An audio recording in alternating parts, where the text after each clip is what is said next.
The Maine-Endwell School District is looking to enhance student safety with brand new technology.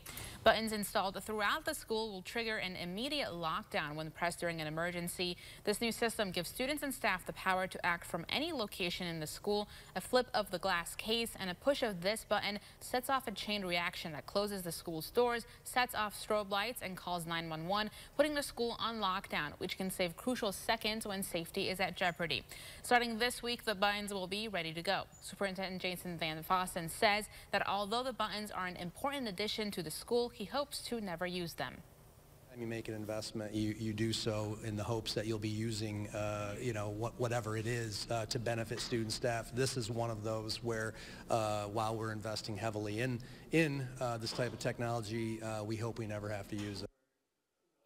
Van Vossen emphasizes that, like fire alarms, there are consequences for people who push the buttons as a joke, saying that falsely pushing an emergency device will not only result in school punishment, but is also considered a crime.